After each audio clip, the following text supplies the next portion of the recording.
Everyone, welcome back. आज हम पढ़ेंगे एनाटॉमी ऑफ फ्लावरिंग प्लांट्स। बहुत सारा इसमें याद रखने का है बिकॉज हर जगह कंपैरिजन दे रखा है मोनोकॉटिलेडॉन्स और डाइकॉटिलेडॉन्स का। तो लेट्स स्टार्ट। सबसे पहले तो the tissues. A tissue is group of cells having a common origin, जिनका ओरिजिन कॉमन होता है, सेम टाइप ऑफ सेल्स होते हैं, परफॉर्मिंग कॉमन फंक्शन, फंक्शन भी सेम करेंगे, सेम टाइप ऑफ सेल्स है। तो a plant is made of different kind of tissues.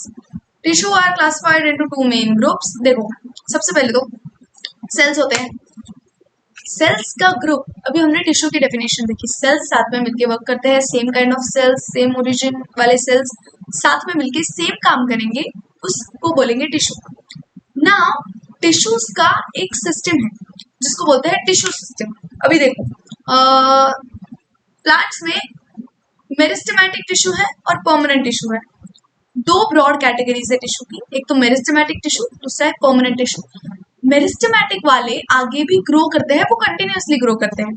Meristematic का मतलब ये है कि वो कंटिन्यूअसली ग्रो करेंगे। परमानेंट वाले वो डिवाइड होके स्टॉप हो जाते हैं, तो दे आर लाइक परमानेंट, वो आगे डिवाइड नहीं करते हैं based on whether the cells being formed are capable of dividing or not. Next, सबसे पहले तो देखो meristematic tissue. Growth in plants is largely restricted to specialized region of active cell division called meristems. Meristems वो region होता है जहाँ पे बहुत ज्यादा actively cell division हो रहा है। Plants have different kind of meristems. The meristems which occur at tips, root के tips पे, शूट के टिप्स पे, जहाँ पे भी टिप्स पे आपको जो मेरिस्टेम मिलेगा उसको बोलते हैं, देखो, roots and shoots, and produce primary tissues are called apical meristems, जो आपको टिप्स पे मिलेंगे रूट और शूट के।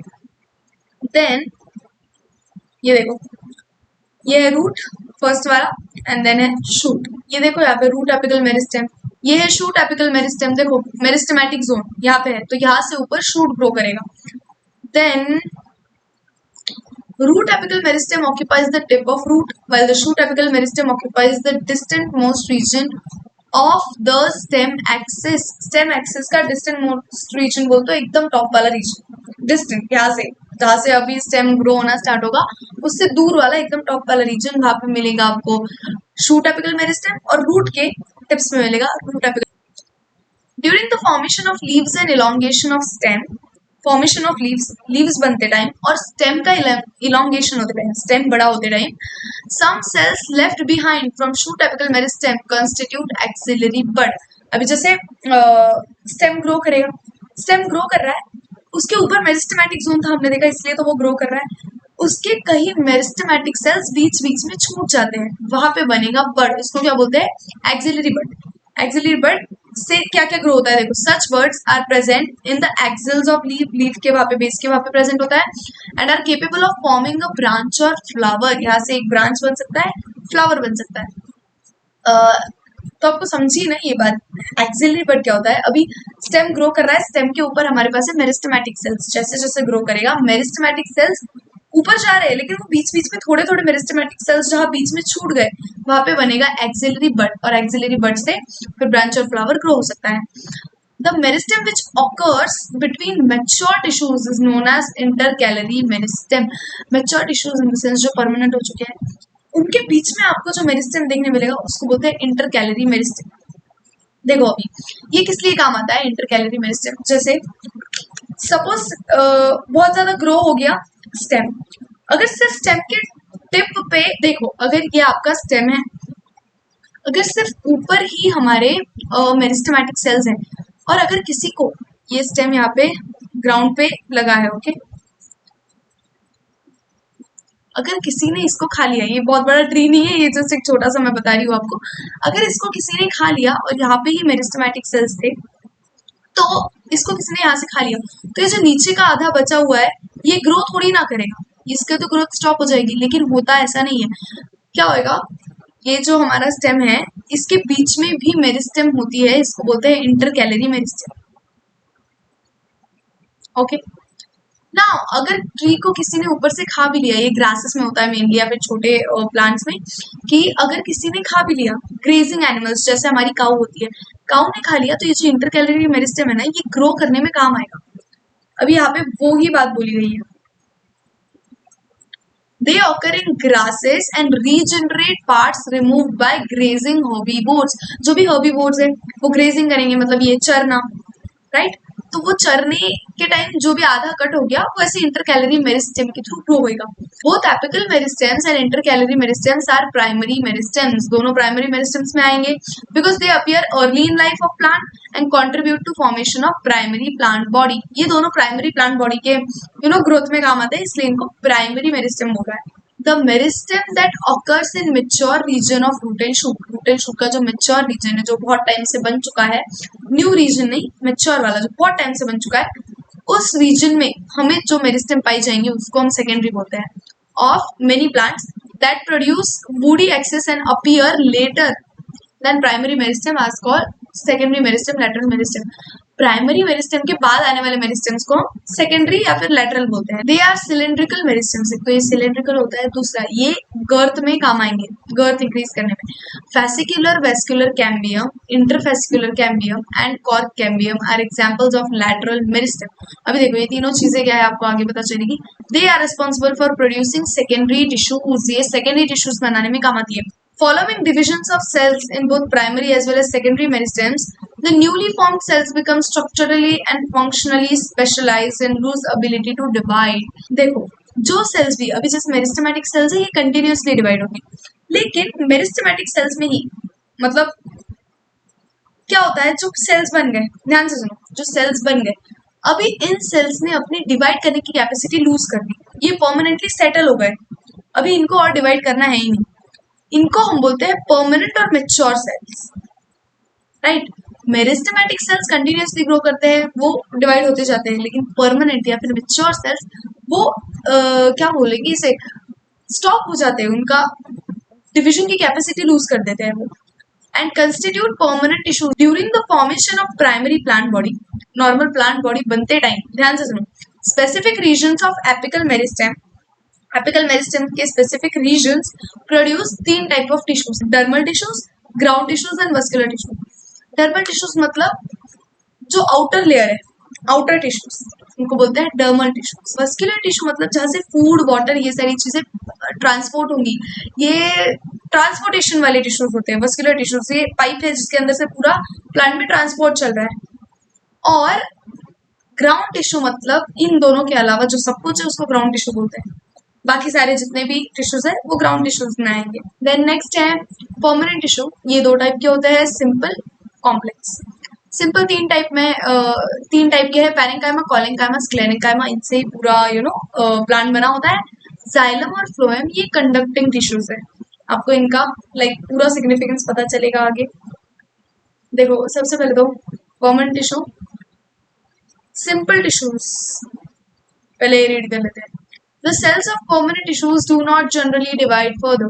Obviously, इसलिए तो permanent बोला है। Permanent tissues having all the cells similar in structure and function are called simple tissues.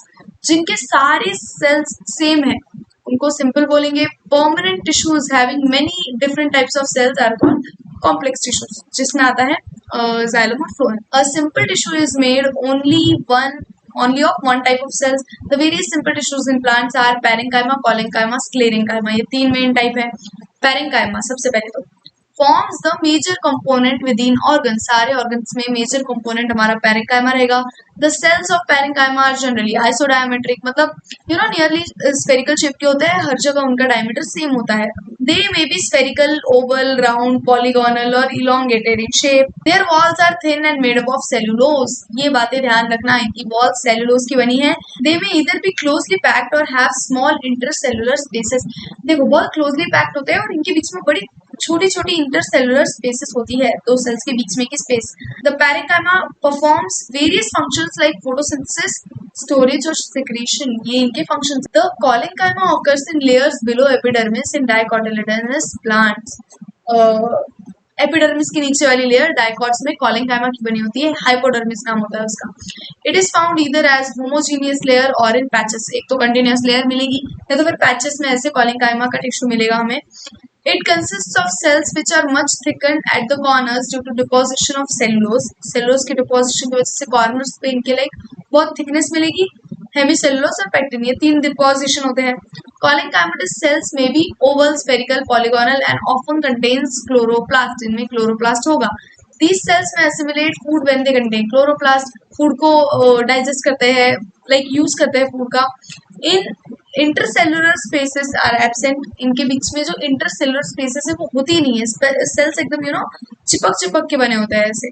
अब ये है वन सेल, ये इसके एग्जैक्ट बाजू में दूसरा सेल होगा, बिल्कुल भी इंटरसेलुलर स्पेसेस नहीं होती है इनके बीच।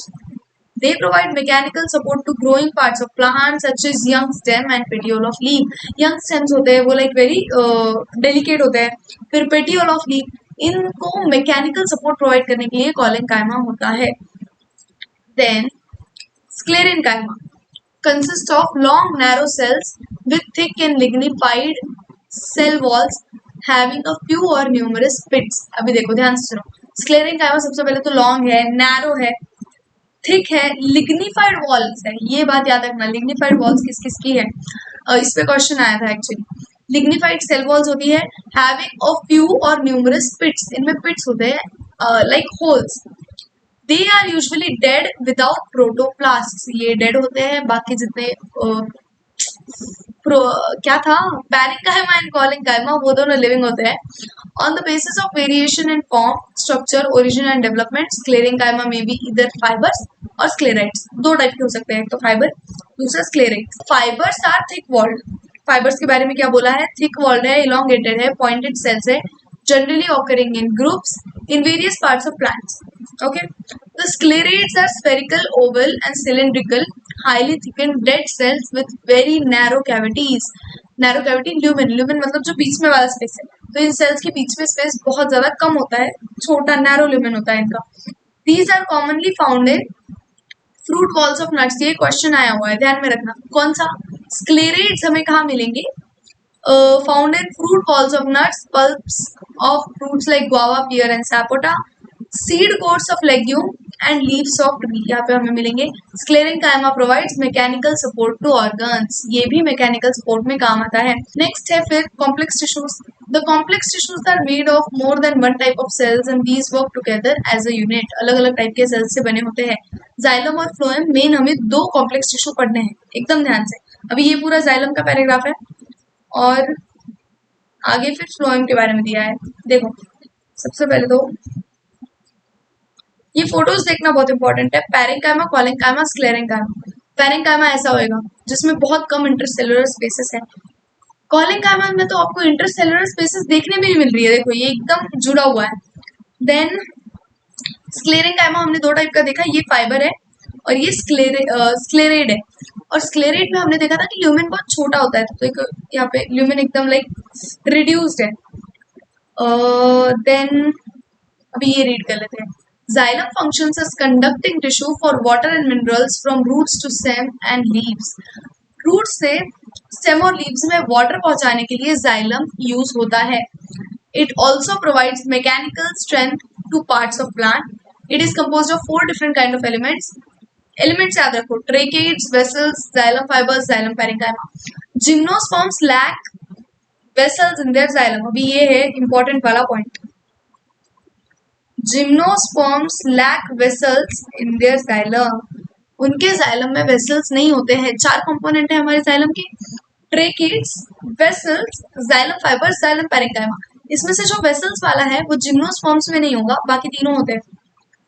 Then tracheids are elongated tube-like cells with thick and lignified walls at tapering ends, मतलब ऐसे steep ends होते हैं उनके। These are dead and without protoplasm, dead होंगे। Then the inner layer of cell walls have thickenings which vary in form. In flowering plants, tracheids and vessels are main water transporting elements. Tracheids और vessels water transport के लिए like बहुत important elements है। Vessel is a long cylindrical tube-like structure made up of many cells called vessel members. Vessel members का बनेगा ये, each with lignified walls and large central cavity. The vessel cells are also devoid of protoplasm. Vessel cells में protoplasm नहीं होता, dead होते हैं ये भी। Vessel members are interconnected through perforations in their common walls. इनकी जो कॉमन वॉल्स होती है ना, परफोरिएशंस इन सेल्स होल्स होते हैं, छेद, उनके थ्रू ये कनेक्टेड होते हैं एक दूसरे से। The presence of vessels is characteristic feature of angiosperms. Gymnosperms में तो है नहीं। Xylem fibers have highly thickened walls and obliterated central lumens, मतलब बहुत ज्यादा reduced उनका lumen होता है, central lumen. These may either be septate और aseptate, मतलब इनमें देखो सेप्टा हो सकता है बीच में। सेप्टा क्या होता है, सपोज ऐसे टू पाइप्स है तो इनके बीच में ऐसे कुछ लेयर है या नहीं, ऐसा लेयर होता है और उसमें होल होएगा तो मतलब चीजें पास कर सकती है दोनों पाइप्स के थ्रू, तो वो बीच में का लेयर उसको बोलते हैं सेप्टा। सेपरेट भी हो सकते हैं, ए सेपरेट भी हो सकते हैं। Xylem parenchyma cells are living and thin walled. देखो जाइलम पैरेंकाइमा लिविंग है, ये याद रखो, and their cell walls are made up of cellulose. They store food material in form of starch or fat and other substances like tannins. इनके इसमें वो like food को store करते हैं। The radial conduction of water takes place by ray parenchymatous cells. ये question है। The radial conduction of water takes place by ray parenchymatous cells. ये lesson याद करने के लिए बस एक ही रामबाण उपाय है कि नोट्स बनाओ, एकदम अच्छे से नोट्स बनाओ, बिकॉज यू नो इसमें बहुत ज्यादा चीजें याद रखने की है, तो विदाउट नोट्स नहीं होगा। देखो जाइलम और फ्लोएम टिश्यूज, ये है ट्रेकीड्स हमारे, फिर ये है वेसल्स, फिर ये है फ्लोएम। देखो फ्लोएम पहले रीड करेंगे। Primary xylem is of two types, protoxylem and metaxylem. Primary xylem भी दो टाइप का है, प्रोटो और मेटा। प्रोटो जो होता है वो पहले आया, मेटा जो होता है वो बाद में ग्रो किया। The first form primary xylem elements are called protoxylem and later form primary xylem elements are called metaxylem. In stems the protoxylem lies towards centre pith. देखो स्टेम्स जो होते हैं सिलिंड्रिकल है, उनके बीच में का जो पार्ट होगा उसको पिथ बोलते हैं। ये है सपोज स्टेम, यहाँ पे टिश्यू टिश्यू टिश्यू टिश्यू, हर जगह टिश्यू, और यहाँ पे बीच में जो स्पेस बचेगी उसको पिथ बोलते हैं। ओके, तो इन स्टेम्स, स्टेम्स में क्या हो रहा है, ध्यान से सुनो अभी, आपको ये चीज याद रखनी है, ये हमेशा हमेशा का क्वेश्चन है। स्टेम्स है ऊपर, रूट से नीचे। स्टेम्स में क्या हो रहा है, जो हमारा प्रोटोजाइलम अंदर वाली साइड है और मेटाजाइलम बाहर वाली साइड है। अभी आपको ऐसे इमेजिन करना है या फिर ऐसे आपको याद रखना है, प्रोटोजाइलम है उसको हमें प्रोटेक्ट करके रखना है, राइट। प्रोटोजाइलम है तो ऊपर स्टेम वाली साइड, जो ऊपर है ग्राउंड के स्टेम में, प्रोटोजाइलम अंदर वाली साइड है और मेटाजाइलम बाहर वाली साइड है। क्यों? क्योंकि वो प्रोटेक्ट कर रहा है प्रोटोजाइलम को, राइट। अभी रूट्स में क्या है, प्रोटोजाइलम बाहर वाली साइड है, मेटाजाइलम जो बाद में बन रहा है वो अंदर वाली साइड है।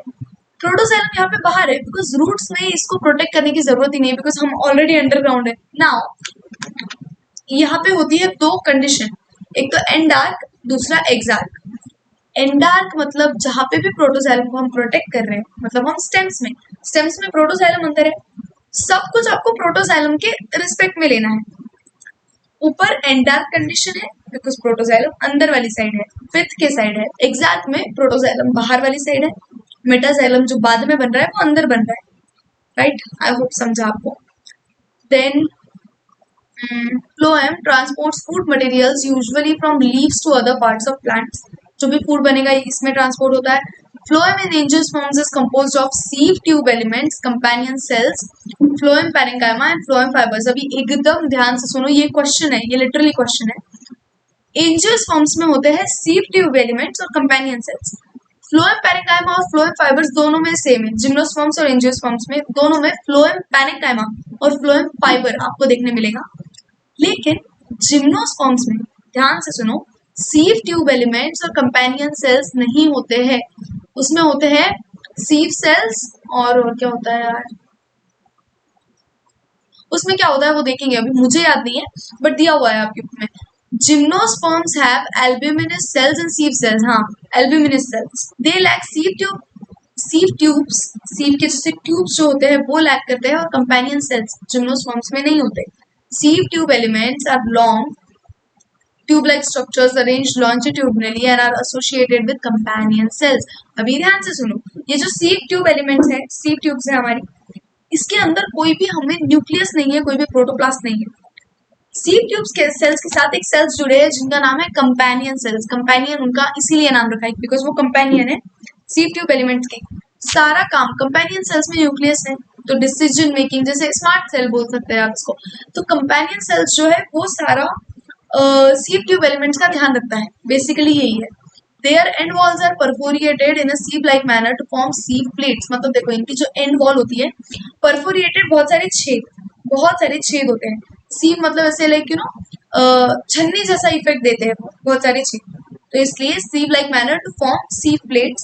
A mature sieve element possesses peripheral cytoplasm and large central vacuole but lacks a nucleus। ये है मेन पॉइंट।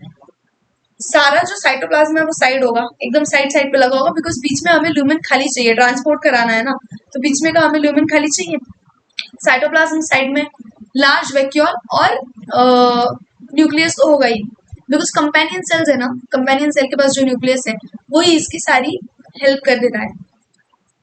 नेक्स्ट है हमारा the functions of sieve tubes are controlled by nucleus of companion cells. The companion cells are specialised parenchymatous cells. अभी ये भी याद रखो, companion cells are specialised parenchymatous cells which are closely associated with sieve tube elements. The sieve tube elements and companion cells are interconnected by pit fields present between them. Common longitudinal wall, दोनों के ऐसे common longitudinal wall में pit fields होते हैं जिससे के through वो connected होते हैं, लाइक कनेक्शंस आप समझ लो। The companion cells help maintaining pressure gradient in sieve tube cells। ये एक बहुत इंपॉर्टेंट पॉइंट है, यहाँ से क्वेश्चन भी आया था। Phloem parenchyma is made up of elongated tapering cylindrical cells which have dense cytoplasm or nucleus। Phloem parenchyma की बात करते हैं, dense cytoplasm है, nucleus है, cylindrical है, tapering है। The wall is composed of cellulose and has pits through which plasmodesmatal connections exist between the cells। Plasmodesmatal connections होते हैं cells के बीच में। The phloem parenchyma stores food material and other substances like resins, latex and mucilage। ये सारी चीजें ये store करेंगे phloem parenchyma। Phloem parenchyma is absent in most of the monocots। monocots में तो absent ही होता है। Phloem fibers, bast fibers are made up of sclerenchymatous cells। Phloem fibers जो bast fibers होते हैं वो sclerenchymatous cells के बने होते हैं। These are generally absent in primary phloem but are found in secondary phloem। These are much elongated, unbranched and pointed needle-like apices। इनकी like needle-like apices होती है। The cell wall of phloem fibers is quite thick। Cell wall thick होती है। At maturity, these fibers lose protoplasm and become dead। तो protoplasm चले गया, dead बन जाएंगे ये maturity में। Phloem fibers of jute flax hemp are used commercially। The first formed primary phloem consists of narrow sieve tubes and it is referred to as protophlloem और metaphlloem। देखो यहाँ पे वही सेम कॉन्सेप्ट है, प्रोटोफ्लोएम जो पहले बन गया, मेटाफ्लोएम जो बाद में बना, मतलब सेकेंडरी फ्लोएम। नेक्स्ट है the tissue system. We were discussing types of tissues based on types of cells present. जैसे सेल्स प्रेजेंट होते हैं उसके बेसिस पे हमने टिश्यूज बताए। Now tissues, how tissues vary depending on their location in the plant body. Location बहुत ज्यादा matter होती है। स्ट्रक्चर और फंक्शन भी लोकेशन पे ही डिपेंडेंट होता है। On the basis of their structure and location there are 3 types of tissue system. एक तो एपिडर्मल जो बाहर की लेयर होती है, epidermis. Then ground,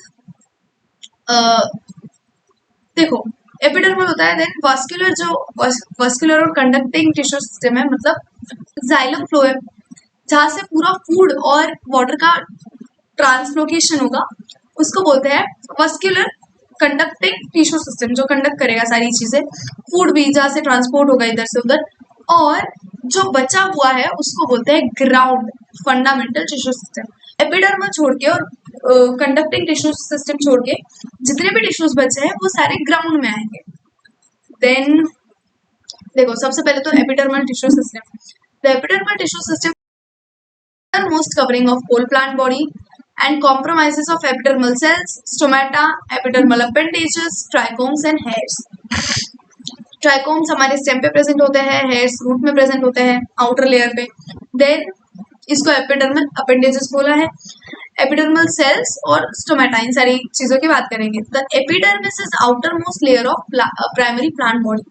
It is made up of elongated, compactly arranged cells which form continuous layer. Epidermis is usually single layered होती है। Epidermal cells are parenchymatous cells होंगे with small amount of cytoplasm lining the cell wall and large vacuole. ये चीजें आपको याद रखनी है. The outside of epidermis is often covered with waxy thick layer called cuticle which prevents the loss of water. Cuticle होता है जो stems में होता है, ये याद रखना. ऊपर जितनी भी ऊपर प्लांट बॉडी है उसमें होता है, नीचे रूट्स वगैरह में नहीं होता, बिकॉज वाटर लॉस भी हमें ऊपर से ही प्रिवेंट करना है, राइट. इवापोरेशन से बहुत ज्यादा वाटर लॉस हो जाता है, तो वो प्रिवेंट करने के लिए ऊपर हमें ज्यादा जरूरत है क्यूटिकल की.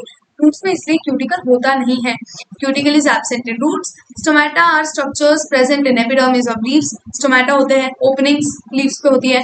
Stomata regulate process of transpiration and gaseous exchange. Gaseous exchange जो भी होगा वो स्टोमेटा से होगा. Each stomata is composed of 2 bean shaped cells called guard cells. Stomata का फोटो ये देखो, ये जो 2 बीन शेप्ड सेल्स है ये गार्ड सेल्स होते हैं.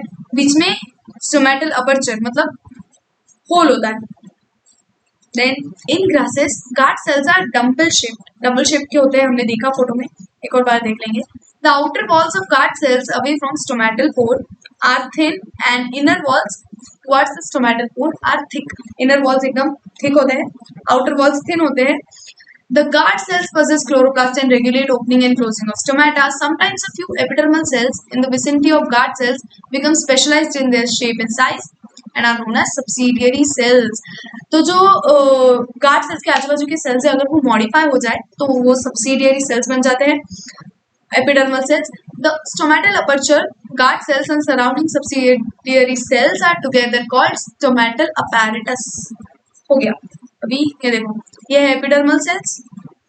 अभी ये जो एपिडर्मल सेल्स है इसमें से ही कोई मॉडिफाई हो गए और ये ऐसे बन गए, तो ये हो जाएंगे subsidiary cells. Okay, guard cells के आजू बाजू.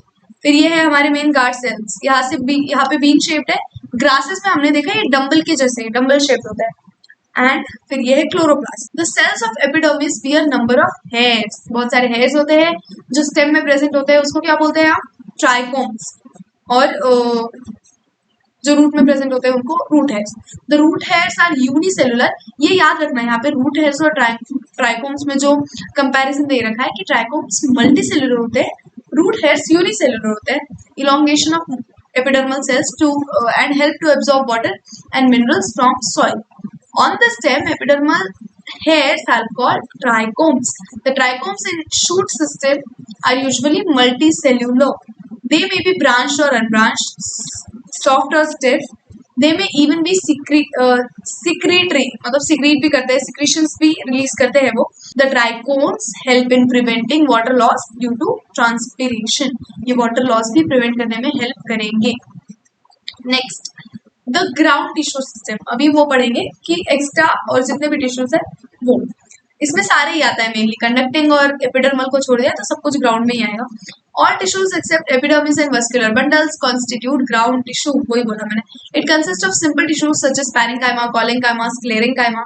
Parenchymatous cells are usually present in cortex. Cortex area में प्रेजेंट होंगे. Pericycle, pith and medullary range. ये सब चीजें आपको पता होगी, पहले पढ़ के ही आए होंगे ऑब्वियसली. तो कहाँ पे प्रेजेंट होते हैं पैरेन्काइमेटस सेल्स? कॉर्टेक्स रीजन में, पेरिसाइकिल में, पिथ में, मेड्यूलरी रेंज में. In the primary stems and roots यहाँ पे प्रेजेंट होते हैं. In leaves the ground tissue system consist of thin walled chloroplast containing cells and is called mesophyll. Mesophyll cells होते हैं लीव्स में, इसमें क्लोरोप्लास्ट होता है. द वस्कुलर टिश्यू सिस्टम, अभी ये बहुत ज्यादा मेन है. The vascular system consists of complex tissues, the phloem and xylem. The xylem and phloem together constitute vascular bundles. इनको vascular bundles बोलते हैं. In dicot stems, cambium is present between xylem and phloem. अभी देखो, एक बात दिमाग में डालो, जो सेकेंडरी ग्रोथ होती है वो डाइकॉट्स में होती है, मोनोकॉट्स में नहीं होती है. सेकेंडरी ग्रोथ मतलब सेकेंडरी जाइलम, सेकेंडरी फ्लोएम बनना, वो सारी चीजें. सेकेंडरी ग्रोथ सिर्फ डाइकॉट्स में होंगी, इसलिए डाइकॉट्स में फ्लोएम और जाइलम के बीच में केम्बियम होती है. केम्बियम गर्थ बढ़ाने में काम आएंगे. डिवाइड करेंगे, यहाँ से सेकेंडरी सेल्स निकलेंगे तो गर्थ बढ़ेगी. Such vascular bundles, because of presence of cambium, possess ability to form secondary xylem and secondary phloem tissues and hence are called open vascular bundles. अभी ये कॉन्सेप्ट ये क्लियर कर लो. ओपन vascular bundle जहाँ पे cambium present होगी. Open मतलब ये secondary growth के लिए ओपन है. फिर मोनोकॉट्स में क्लोज्ड होंगे बिकॉज यहाँ पे सेकेंडरी ग्रोथ नहीं होती. फिर देखो फोटो है, ये देखो, ये है फ्लोएम, ये जाइलम, इसके बीच में कुछ भी नहीं है तो ये मोनोकॉट्स में होगा। एंड फ्लोएम, ये बीच में जो केम्बियम है ना, ये केम्बियम से क्या होता है बताएगा? एक सेकंड, यहाँ से सेल्स डिवाइड करते हैं, तो ऊपर फ्लोएम है तो फ्लोएम के जो न्यू सेल्स है वो यहाँ बनेंगे और ऐसे ही बढ़ता जाएगा, और जाइलम के जो न्यू सेल्स है वो ये वाली साइड बनेंगे। देन तो ये जो केमियम प्रेजेंट है यहाँ, ये ओपन है, ये ओपन वेस्कुलर बंडल्स है, ये है क्लोज्ड, और ये है रेडियल, इसको बोलते हैं रेडियल, और ये पाए जाते हैं रूट्स में।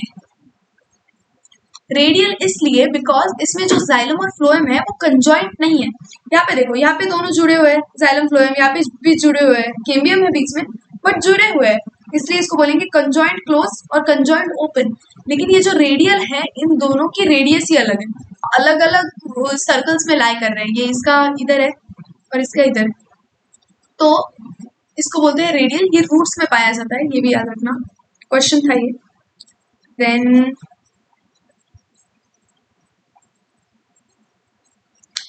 in monocots the vascular bundles have no cambium present in them, monocots में नहीं होती है because they do not form, इनको क्लोज बोला जाता है, सेकेंडरी ग्रोथ करने में इन्हें कोई इंटरेस्ट है ही नहीं।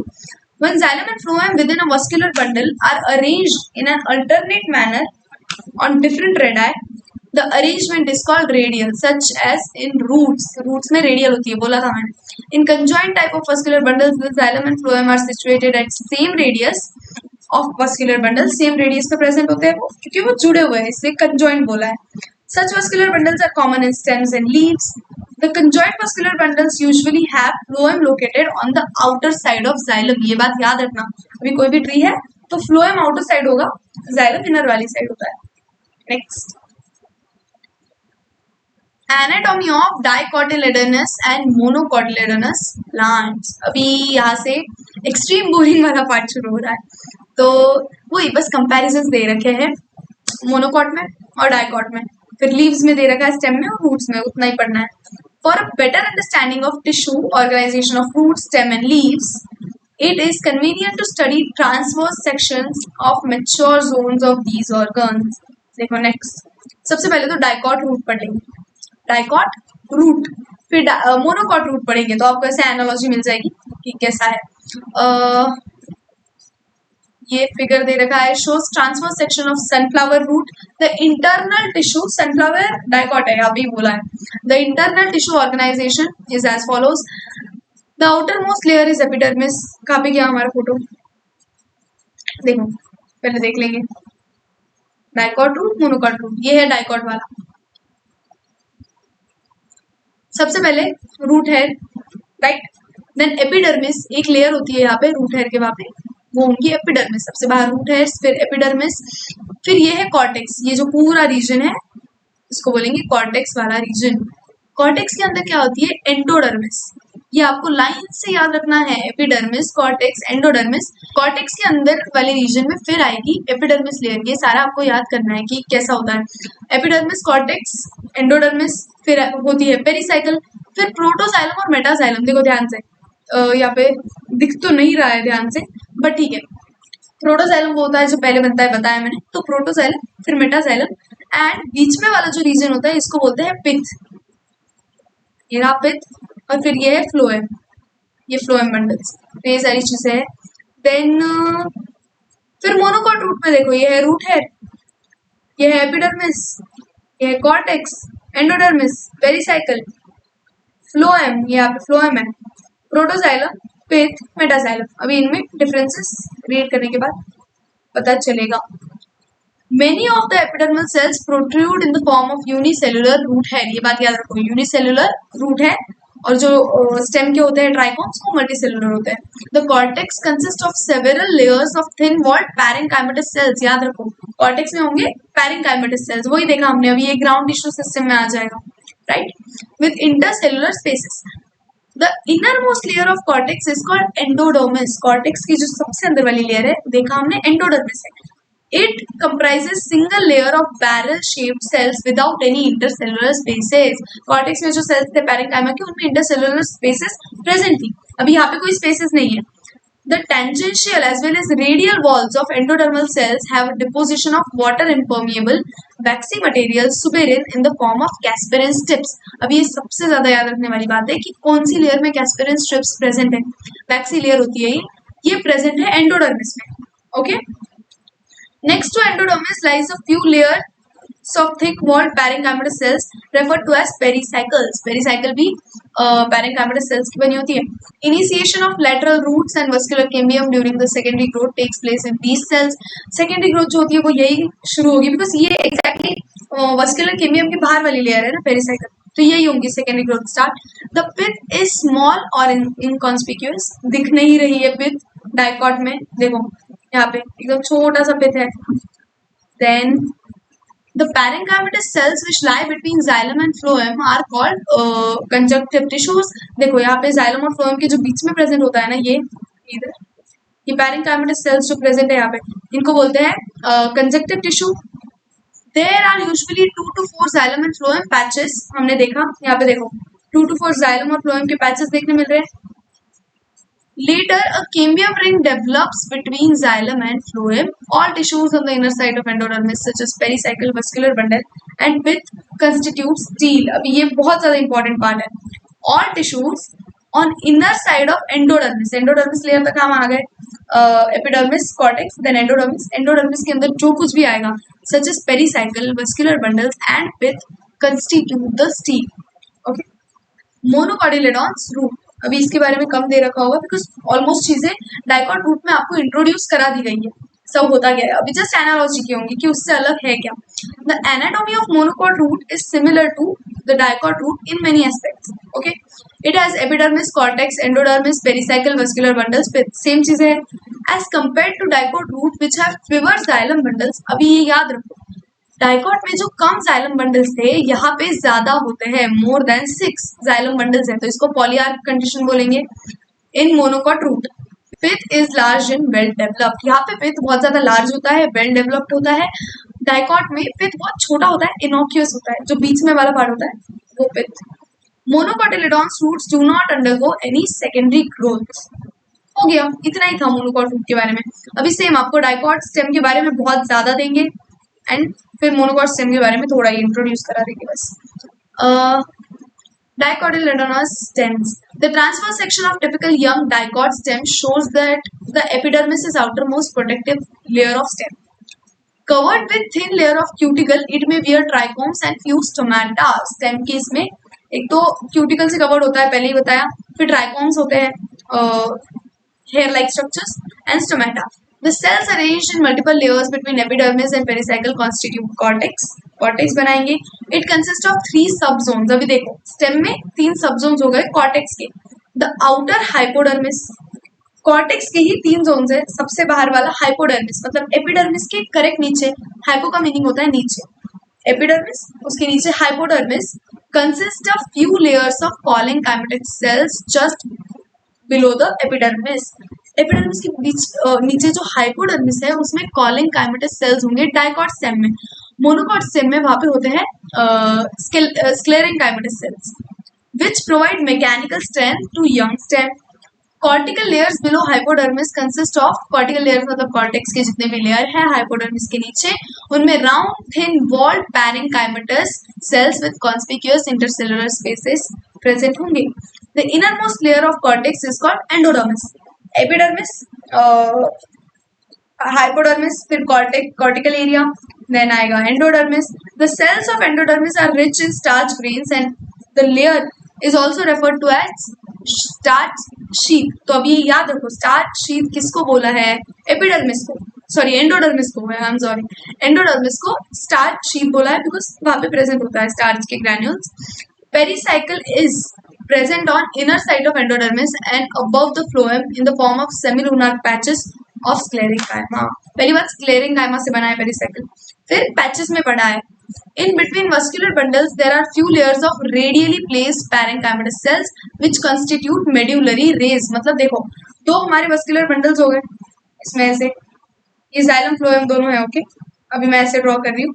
इसके बीच में जो सेल्स होते हैं इनको बोलते हैं medullary rays. A large number of vascular bundles are arranged in a ring. Ring में बहुत सारे vascular bundles होंगे The ring arrangement of vascular bundles is characteristic of dicot stem. Each vascular bundle is conjoined, जुड़ा हुआ होगा, right? Open and with endark protoxylem. Endark condition. Endark condition में क्या होता है?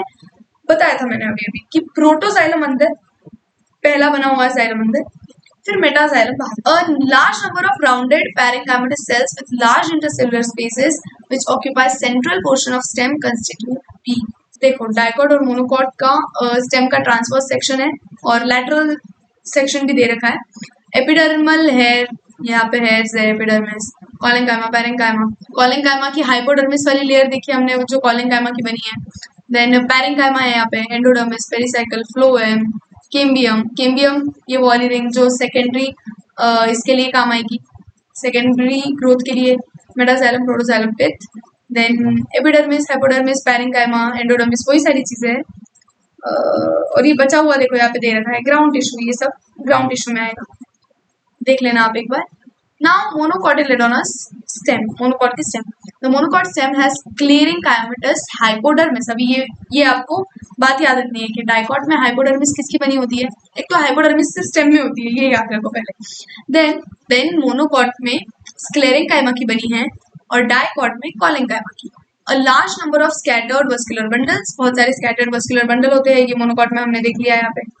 Then each surrounded by sclerenchymatous bundle sheath, a large conspicuous parenchymatous ground tissue. Vascular bundles are conjoined and closed. Conjoined होते हैं, closed होते हैं because यहाँ पे secondary growth नहीं होनी है because ये monocots है. Peripheral vascular bundles are generally smaller than centrally located ones. जो बाहर के होते हैं वो छोटे छोटे होते हैं as compared to जो बीच में है. The phloem parenchyma is absent and water-containing cavities are present within the vascular bundles. Phloem parenchyma होता नहीं है, हमने पहले भी देखा कि मोनोकॉट्स को phloem parenchyma दिया ही नहीं है भगवान ने. And water-containing cavities are present between vascular bundles. तो देखो सबसे पहले तो डाइकॉट लीफ के बारे में दे रखा है, डॉर्सीवेंट्रल, हर जगह डाइकॉट के बारे में पहले दे रखा है. The vertical section of dorsiventral leaf through lamina shows three main parts, namely epidermis, mesophyll और vascular system. The epidermis which covers both upper surface adaxial epidermis and lower surface abaxial epidermis. अभी ये leaf है, जो upper surface होगा इसको बोलते हैं अडैक्सियल, जो लोअर सरफेस होता है इसको बोलते हैं abaxial. Of epidermis has conspicuous cuticle, दोनों जगह क्यूटिकल प्रेजेंट है. The abaxial epidermis has generally bears more stomata than adaxial epidermis. ऊपर वाले से ज्यादा स्टोमेटा नीचे प्रेजेंट होंगे, ये बात याद रखो. डाइकॉट में द लैटर में इवन लैक्स स्टोमेटा.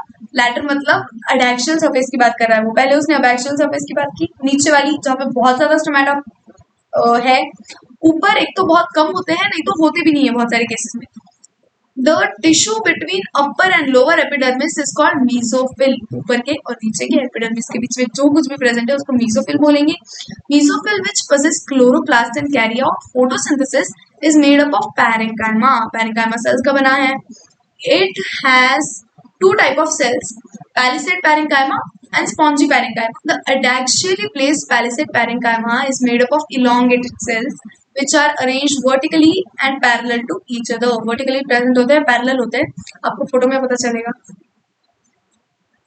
ये देखो, ये जो ऊपर वाली लेयर है ये palisade mesophyll है, palisade parenchyma है. यहाँ पे स्पॉन्जी वाले ऐसे प्रेजेंट होते हैं, बहुत सारी इंटरसेल्युलर स्पेसेस छोड़ के. एक तो वो सर्कल भी होता है.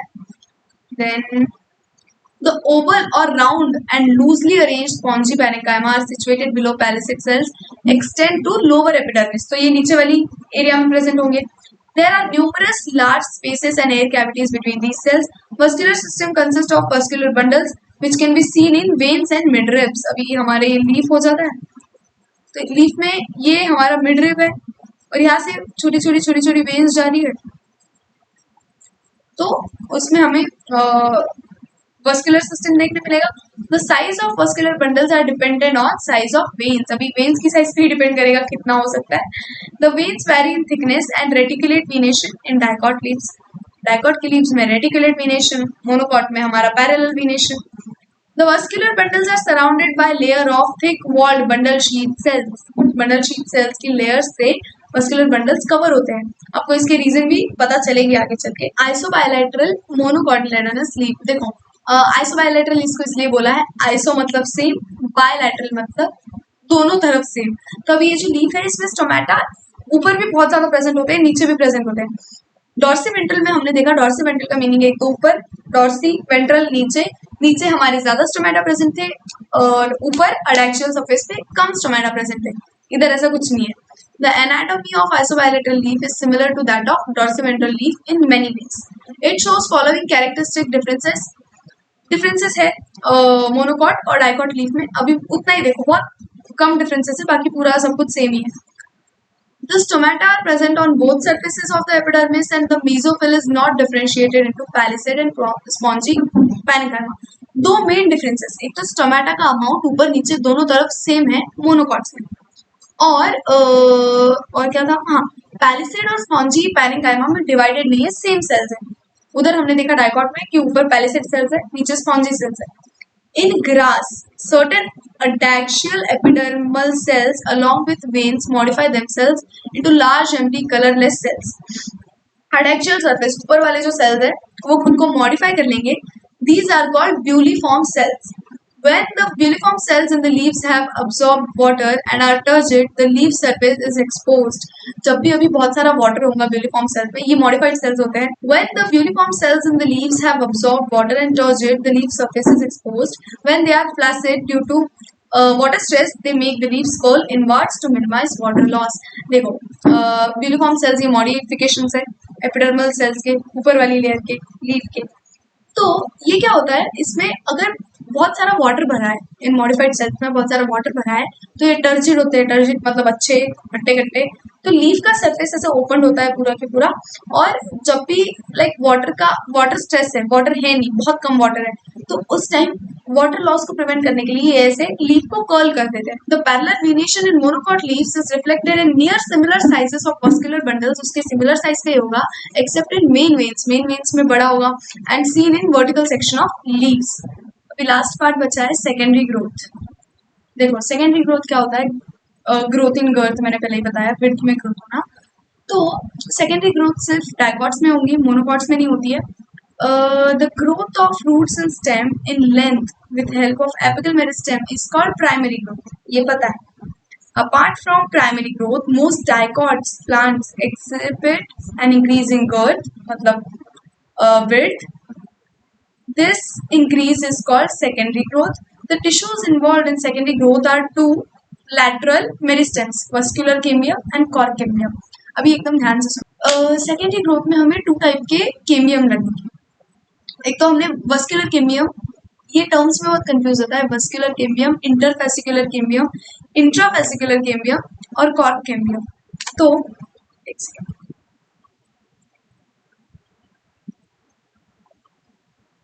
सपोज ये है हमारा प्लांट का क्रॉस सेक्शन, राइट।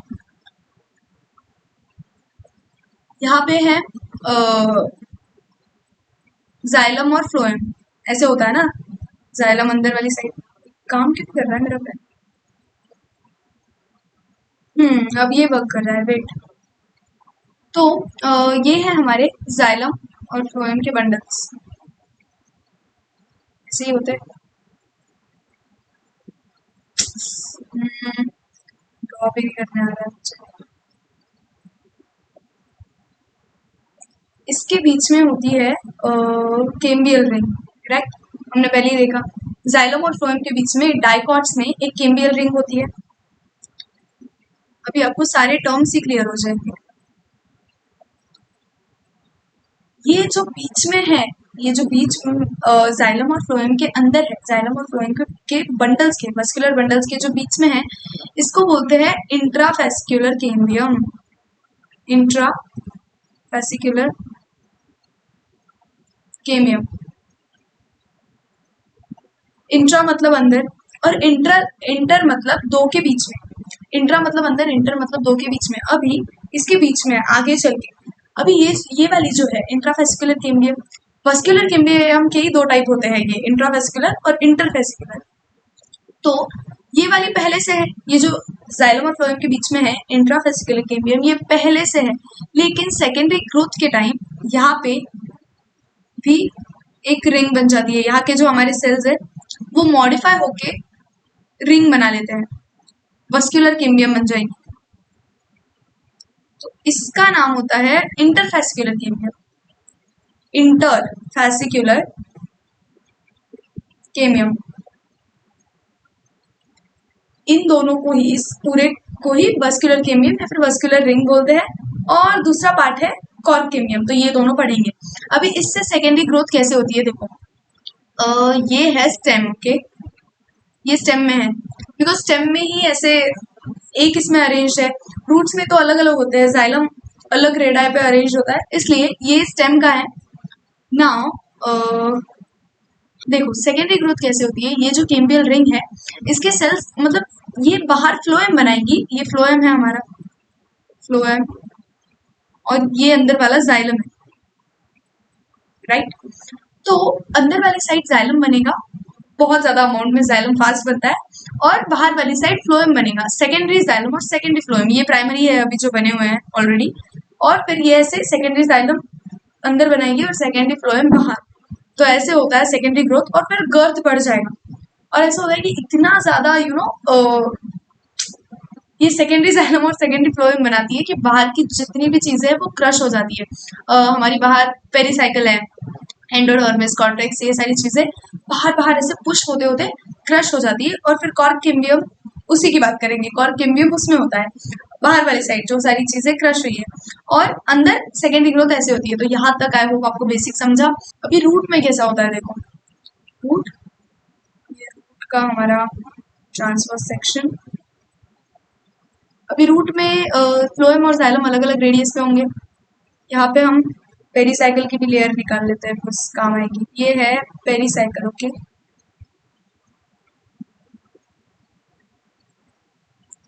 नाउ ये है जाइलम, सॉरी ये है फ्लोएम, बाहर वाली साइड फ्लोएम होता है,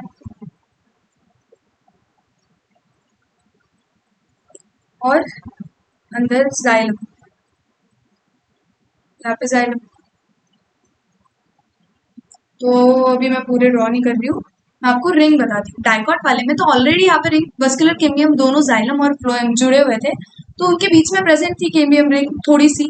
जो इंटरफेसिकुलर है वो ही बाद में बनी है, इंट्रा वाली पहले से प्रेजेंट थी। इसमें केमियम रिंग प्रेजेंट ही नहीं है, तो इसमें जो भी केमियम रिंग बनेगी वो न्यू होती है। केमियम रिंग कैसे बनती है, ये जो है पेरीसाइकिल के कुछ सेल्स होते हैं यहाँ पे, ये पेरीसाइकिल के सेल्स मॉडिफाई कर जाते हैं और ये जाइलम बनाएंगे। ओके, और ये जाइलम है हमारा, ये फ्लोएम है, और फ्लोएम के नीचे के सेल्स मॉडिफाई करते हैं। ध्यान से देखो, फ्लोएम के नीचे वाले सेल्स और जाइलम के ऊपर ये पेरीसाइकिल वाले सेल्स यहाँ के, ये मॉडिफाई कर जाएंगे और ऐसे पूरी रिंग बना देते हैं, ऐसे ऐसे। अभी मैंने ड्रॉ अच्छे से नहीं किया, बट हाँ ऐसे। तो ऐसे सेकेंडरी जाइलम और सेकेंडरी फ्लोएम बनता है रूट में, डाइकॉट रूट में। मोनोकॉट में तो कोई सीन ही नहीं है। अभी next, vascular केमियम, the meristematic layer that is responsible for cutting of vascular tissue, xylem and phloem is called vascular केमियम। Cutting of मतलब उनके बीच में होती है, फिर बाद में वहां से सेल्स रिलीज सेल्स बनाएगी, तो एक तरफ बनेगा जाइलम, एक तरफ बनेगा फ्लोएम, उसको बोलते हैं वस्कुलर केमियम। अभी लाइक ये डेफिनेशंस आपके दिमाग में क्लियर हो गई होंगी कि वस्कुलर केमियम, इंटरफेस्कुलर, इंट्राफेस्कुलर क्या है। In the young stem, it is present in patches as single layer between xylem and phloem. Later, it forms complete ring. पहले थोड़े थोड़े पैचेस में प्रेजेंट होती है, बिकॉज वो जाइलम और फ्लोएम के अंदर प्रेजेंट होगी, बाद में पूरी कंप्लीट बन जाती है सेकेंडरी ग्रोथ के time. Formation of cambial ring.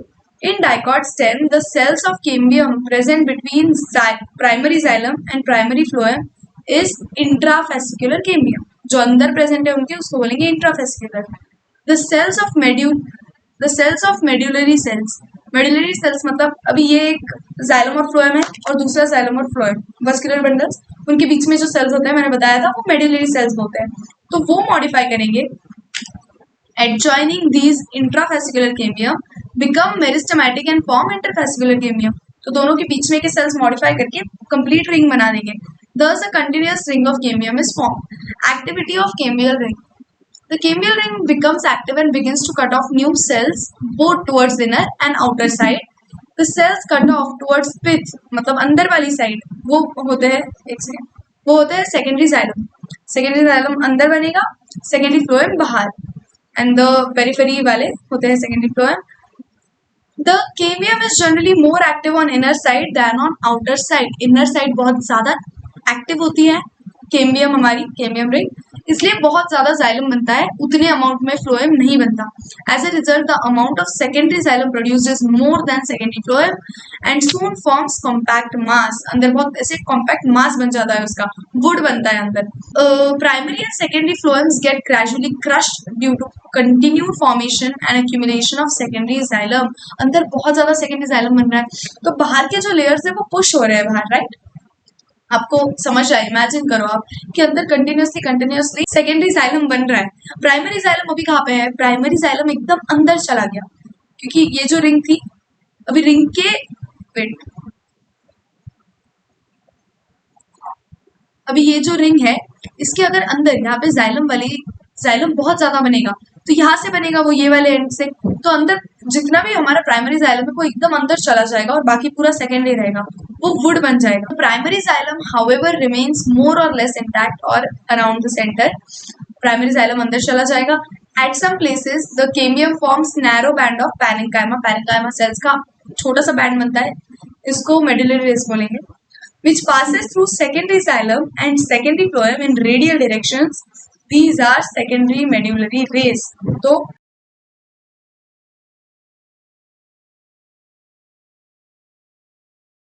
यहाँ पे ऐसे सेकेंडरी मेड्यूलरी रेज होते हैं, जैसे हमने प्राइमरी देखे थे दो इसके बीच में वस्कुलर बंडल्स के बीच में, वैसे पूरे सेकेंडरीज में भी होते हैं, तो उसको बोलेंगे सेकेंडरी मेड्यूलरी रेस। यह है secondary growth in dicot stem, stages in transfer waves. देखो यहाँ पे ये हमारी इंटरफेसिकुलर कैम्बियम बन गई, फिर ये अभी डिवाइड करेगी, पहले थी नहीं, पहले सिर्फ इंट्रा वाली थी, बाद में कंप्लीट रिंग बन गई, देन हाँ देन बाद में अभी देखो कंप्लीट रिंग बन गई, फिर जब सेकेंडरी जाइलम और फ्लोएम बनना स्टार्ट हुआ, तो ये जो प्राइमरी वाला है वो अंदर अंदर अंदर अंदर जा रहा है, ये है केमियम रिंग, ये है फेलम फेलोजिन, ये आपको कॉर्क केमियम में पता चलेगा। अभी देखते हैं कॉर्क केमियम क्या है। स्प्रिंग वुड और ऑटम वुड।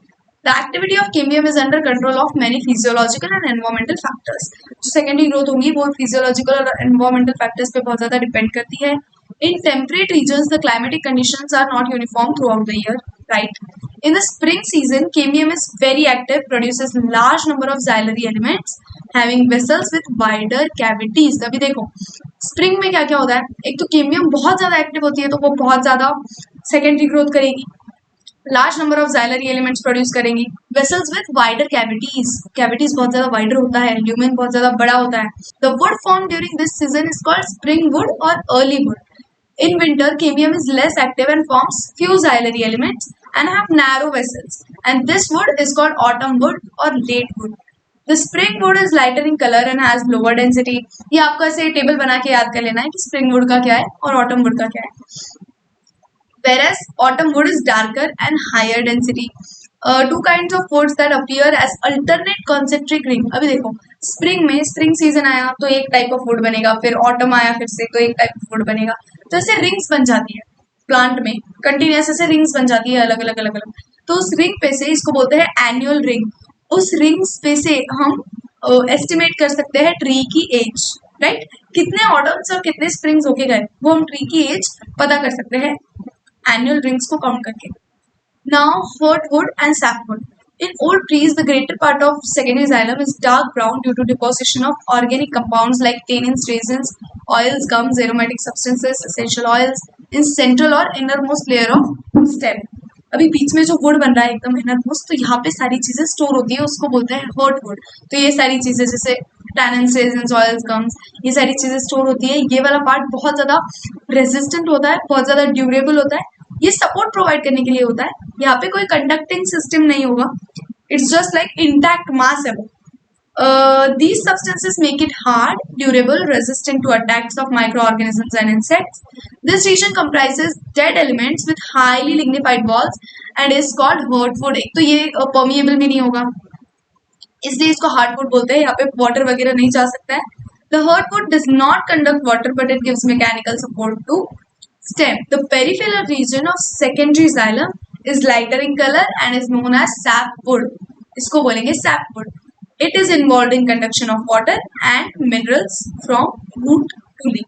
अभी देखो कॉर्क कैम्बियम होता क्या है। अभी हमने ये देखा कि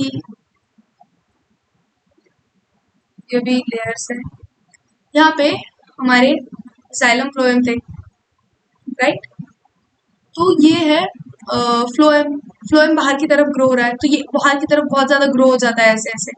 तो ये सारी जो बाहर की लेयर्स है, यहाँ पे होगा पेरिसाइकिल कॉर्टेक्स, एंडोडर्मिस, एपिडर्मिस, वो सारी लेयर्स को बहुत बाहर पुश कर देता है, राइट। तो जितनी भी बाहर की लेयर्स है वो क्रश हो जाती है।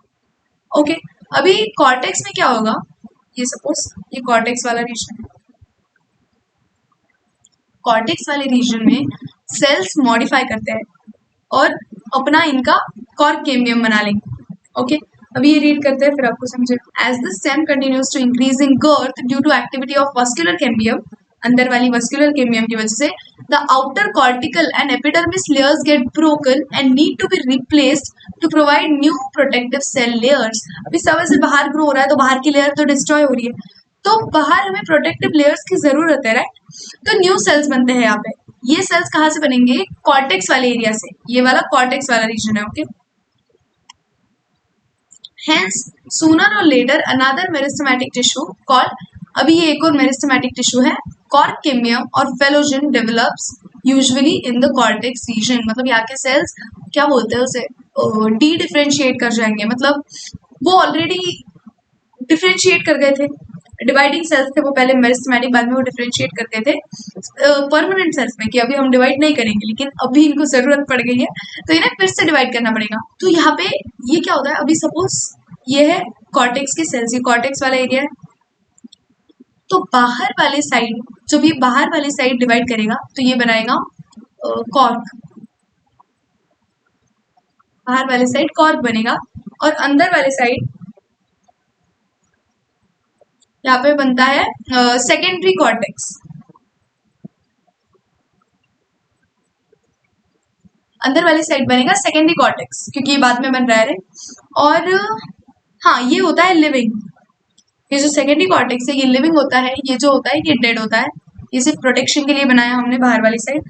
अभी इन सबके एक एक नाम है। फेलोजन, कॉर्क कैम्बियम मतलब फेलोजन, ये जो डिवाइड करने वाली लेयर है, जो बाहर की तरफ कॉर्क बना रही है, अंदर की तरफ सेकेंडरी कॉर्टेक्स बना रही है, ये है फेलोजन। फेलोजन या फिर इसको क्या बोलेंगे, कॉर्क कैम्बियम। कैम्बियम का मीनिंग ही होता है डिवाइड करने वाली रिंग। ओके, ये याद रखो। अभी बाहर की तरफ जो कॉर्क बन रहा है, हाँ, बाहर की तरफ जो कॉर्क बन रहा है उसको बोलते हैं फेलेम। ये है फेलेम, ओके। ये नाम आपको तीनों याद रखने हैं। और अंदर की तरफ जो सेकेंडरी कॉर्टेक्स बन रहा है इसको बोलते हैं फेलोडर्म, ओके। ये है फेलोडर्म। ध्यान से सुनो, ये जो तीनों लेयर्स है मिलके इसको बोलते हैं पेरिडर्म। ये वाली जो है हमारी बीच में वाली लेयर, इसको बोलते हैं कॉर्क कैम्बियम या फिर फेलोजिन। अभी ये बाहर की साइड क्या बनाएगी, ये बाहर की साइड कॉर्क बनाएगी। कॉर्क को क्या बोलते हैं, फेलन, जो डेड होता है। अंदर वाली साइड ये क्या बनाएगी, सेकेंडरी कॉर्टेक्स, जो लिविंग होता है। और सेकेंडरी कॉर्टेक्स को हम क्या बोलते हैं, फेलोडर्म। और तीनों लेयर्स को मिला के हम बोलते हैं पेरिडर्म। आई होप आपको इतना क्लियर हुआ है। देखो, the secondary cortex are parenchymatous. हाँ, ये जो सेकेंडरी कॉर्टेक्स अंदर वाली साइड बन रहा होता है ये पैरेंकाइमेटस होता है। पैरेंकाइमेटस सेल्स का बना होता है। Phellogen, phellem and phelloderm are collectively known as periderm. Due to activity of cork cambium, pressure builds up on remaining layers peripheral to phellogen and ultimately these layers die and slough off, मतलब वो गिर जाती है। Bark is not technical term that refers to all tissues exterior to vascular cambium। अभी ये बात याद रखो, वस्कुलर कैम्बियम है हमारी, मतलब कहाँ पे है वस्कुलर कैम्बियम, जाइलम और फ्लोएम के बीच में। उस वस्कुलर कैम्बियम के बाहर सब कुछ बार्क में आता है, सेकेंडरी फ्लोएम भी सिर्फ उसके अंदर का वुड में आएगा। तो ऐसा होता है कि ये है और ये है, ये सपोज है एक ही कलर से बना रही हूँ अभी मैं, ये हमारी वस्कुलर कैम्बियम अंदर वाली रिंग। इसके बाहर जो कुछ भी है वो सब होगा बार्क, और अंदर जो कुछ भी है वो सब होगा would, right. Therefore, including secondary phloem, वही बोला मैंने, सेकेंडरी फ्लोएम भी बाहर वाली साइड है। तो फिर वो भी बार्क में ही आएगा। Bark refers to number of tissue types, periderm, secondary phloem, ये सब बार्क में आएगा। Bark that is formed early in the season is called early and soft bark. Towards the end of season late और hard bark is formed. Name which of the various kind of layers which constitute bark. हाँ, अभी bark कौन सी layer से बनेगा, अभी जो कुछ भी वस्कुलर केमियम के बाहर है, सेकेंडरी फ्लोएम, प्राइमरी फ्लोएम भी बाहर ही है, तो सारी चीजें जो भी केमियम रिंग के बाहर है, पेरिसाइकिल, ये वो, एंडोडर्मिस, तो वो सब बार्क में ही आएगा। At certain regions, phellogen cuts off closely arranged parenchymatous cells on the outer side instead of cork cells. अभी ध्यान से सुनो, जो हमारी फेलोजन है, जिसको हम कॉर्क केमियम भी बोलते हैं, फेलोजन जो डिवाइड करेगी, तो वो बाहर के साइड parenchymatous cells को तोड़ देती है। These parenchymatous cells soon rupture the epidermis, forming lens-shaped opening called lenticels. तो बाद में वो बाहर वाली epidermis भी टूटने लगती है, फिर lenticels बन जाते हैं, lens-shaped opening होते हैं। Lenticels permit exchange of gases between outer atmosphere and internal tissue of stem. तो lenticels का ये काम है, exchange of gases. These occur in most woody trees. Secondary growth in roots, वो बताया था मैंने कि roots में रिंग कैसी बनती है। जाइलम जो है वो सेकेंडरी जाइलम, पेरिसाइकिल वाले सेल्स मॉडिफाई कर जाएंगे बाहर वाली साइड, और फ्लोएम के जो नीचे वाले सेल्स है वो मॉडिफाई कर जाएंगे। In dicot root the vascular cambium is completely secondary in origin. मैंने यही बोला, रूट में जो ये है केमियम वो कम्प्लीटली सेकेंडरी है, बिकॉज रूट में हमारी जाइलम और फ्लोएम अटैच नहीं है। अटैच नहीं है तो उनके बीच में कोई केमियम नहीं है, उनके बीच में कोई केमियम है ही नहीं, तो पूरी केमियम न्यू बनानी पड़ेंगी, सब हमें सेकेंडरी ग्रोथ करनी है। It originates from tissue located just below the phloem bundles, a portion of pericycle tissue above protoxylem, forming a complete and continuous wavy ring which later becomes circular. बाद में वो पूरी circular बन जाएगी। Further events are similar to those already described above for ये क्या हो गया, for dicotyledon stem। तो ये लेसन फाइनली खत्म हो गया। मुझे 3 टाइम अलग अलग बैठ के शूट करना पड़ा, इसलिए मेरे कपड़े चेंज्ड है, बिकॉज मेरा एक टाइम पे हुआ ही नहीं है शूट करना। So thank you,